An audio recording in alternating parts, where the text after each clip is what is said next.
এখনও বলছি যে বাংলাদেশের যে প্রশাসন সেটা কিন্তু হাসিনার সময়ের প্রশাসনই রয়ে গেছে। আমরা কিন্তু বলছি যে দেখেন কয়দিন আগে জেনারেল মামুন খালেদকে কয়দিন আগে ধরা হয়েছে, কয়দিন আগে, প্রবাবলি 2 উইকস, হ্যাঁ, 2 সপ্তাহ আগে ধরা হয়েছে। ইনি কিন্তু প্রচুর সামরিক অফিসারের আয়না ঘরে পাঠানোর নায়ক, কিন্তু উনাকে এই 1.5 বছর 2 বছর ধরা হয় নাই। সুতরাং এটা এক। দ্বিতীয় কথা হচ্ছে যে আমি বলবো যে জিয়াকে কিন্তু আমাদের পাশের দেশের আপনার গোয়েন্দা বলেন বা আমাদের দেশের গোয়েন্দা বলেন অনেক বেশি ভয় পায়। কেন জিয়াকে বেশি ভয় পায়? আমার থেকে অনেক বেশি ভয় পায়। কেন জিয়াকে ভয় পায়? কারণ জিয়া হচ্ছে কি একজন কমান্ডো, জিয়া হচ্ছে কি একজন যোদ্ধা, জিয়া একজন বীর। জিয়াকে কোনো মতেই আপনি করাপ্ট করতে পারবেন না। তাকে হানি ট্র্যাপ করা যায় না, তাকে মানি ট্র্যাপ করা যায় না। সুতরাং এই লোক হচ্ছে ওদের জন্য সবচেয়ে ভয়ঙ্কর, যে যুদ্ধক্ষেত্রে কন্ট্রিবিউট করতে পারবে, যে যুদ্ধ চালা দিতে পারবে, যুদ্ধ শুরু করে দিতে পারবে। সুতরাং এটা হচ্ছে দ্বিতীয় প্রবলেম। তৃতীয় প্রবলেম হচ্ছে যে আমরা যেটা মনে করি যে এই অবস্থায় সে যদি আসতো, ধরেন সে যদি সমর্পণ করে, তাহলে জেলের ভিতরে তার উপরে আক্রমণ হবে না, সে ব্যাপারে আমাদের কোনো নিশ্চয়তা ছিল না।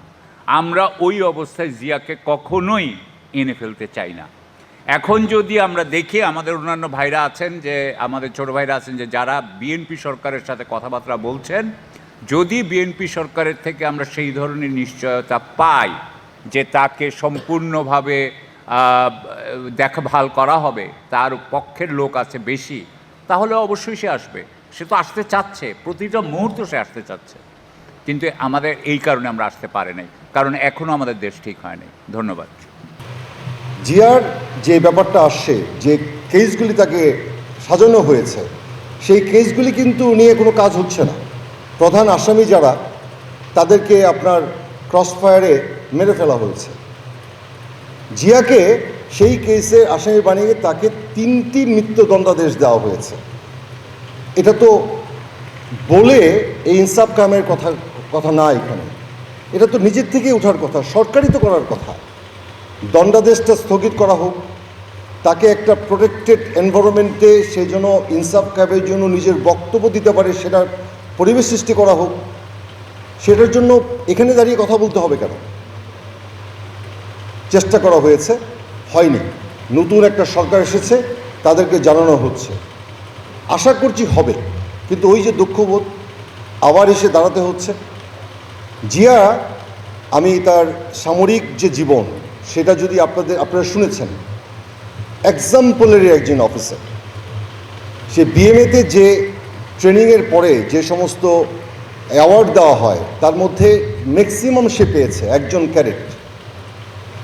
সামরিক জীবনে সবচেয়ে ডিসিপ্লিন একজন শৃঙ্খলাপরায়ণ অফিসার। সবচেয়ে বড় যে জিনিসটা, সেটা হচ্ছে আমরা 24শে জুলাইতে যে আন্দোলনটা করেছি, সেটার যে কারণ কেউ বোঝার আগেই সে কিন্তু 2009 সালেই বুঝেছিল।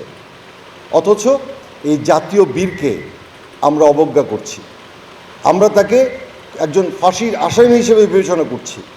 এটা হয় না, আমাদেরকে দাঁড়াতে হবে।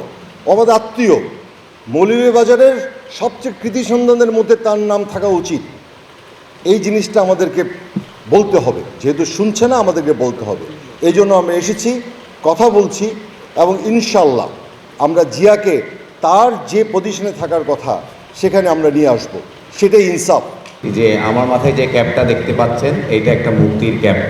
এটাকে আমরা সার্বভৌমত্বের পক্ষের মানুষরা গত জুলাই থেকে পড়া শুরু করেছি, এবং আপনারা জানেন সার্বভৌমত্বের সংকট যখনই হয়েছে, আমরা রিটায়ার্ড মিলিটারি অফিসার বা জেসিও, ইভেন সিভিলিয়ানরা এই ক্যাপ পরে সমবেত হয়েছে।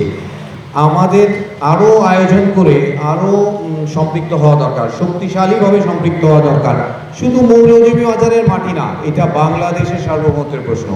আমি এইভাবেই বর্ণনা করি যে জিয়া, মেজর জিয়ার মতো সূর্য সন্তানের এই অমানবিক এবং অনৈতিক যে কষ্টটা যে নিষ্পেষণটা সেইটা মুক্তি না হলে বাংলাদেশ সর্বতোভাবে সার্বভৌম দাবি করতে পারবে না, এটা একটা চ্যালেঞ্জ। আমি মনে করি গণতান্ত্রিক সন্তান যারা নির্বাচিত হয়েছে তারা এই বিষয়ে সুদৃষ্টি দিবেন এবং নিজেদেরকে সার্বভৌমত্বের পক্ষে শক্তিশালী অবস্থানে আছেন সেটা প্রমাণ করবেন। এটা দারুণ একটা প্রমাণের বিষয়। সো আপনারা এই জিনিসটাকে এগিয়ে নেন এবং যত দ্রুত সম্ভব মেজর জিয়ার উপর যে অমানবিক এবং সার্বভৌমত্ব বিরোধী রাষ্ট্রের যে অবস্থান সেটা থেকে পরিত্রাণ পাক। ধন্যবাদ। আসসালামু আলাইকুম।